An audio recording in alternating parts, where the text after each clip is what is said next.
Les partisans de Mohamed Morsi appellent à une nouvelle démonstration de force dans la rue ce soir et demain. Ils espèrent être 1 million pour réclamer le retour du président chassé du pouvoir il y a maintenant 4 semaines. Un rassemblement à haut risque après la mort de 72 manifestants samedi. La paix est peut-être au bout du chemin. Des négociations directes entre Israéliens et Palestiniens reprennent ce soir à Washington après 3 ans de gel. Israël a décidé pour l'occasion de libérer une centaine de prisonniers palestiniens, une initiative qui suscite l'hostilité de nombreux Israéliens.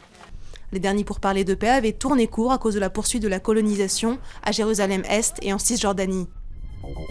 Le drame ferroviaire de Brétigny-sur-Orge a fait une 7e victime. Il s'agit d'une femme de 67 ans qui a été hospitalisée depuis l'accident du 12 juillet.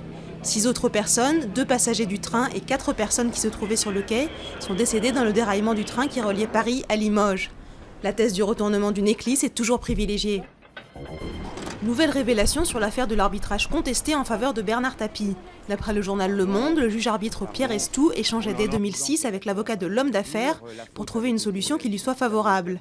Mis en examen pour escroquerie en bande organisée, les 2 hommes ont toujours nié avoir eu des liens professionnels. D'autres perquisitions auraient révélé que Bernard Tapie envoyait dès 2004 des notes à des proches de Nicolas Sarkozy, comme Brice Hortefeux et Claude Guéant, pour essayer de régler son litige avec le Lyonnais. Non, il ne s'agit pas d'une nouvelle technique de torture, mais d'une méthode ancestrale de relaxation chinoise qui connaît un véritable boom aux États-Unis. Le cupping consiste à utiliser de petits pots en verre chauffés en guise de ventouse. D'après ses adeptes, cette méthode permet de dénouer les tensions et de lutter contre le stress, à condition d'accepter de garder des marques pendant plusieurs jours.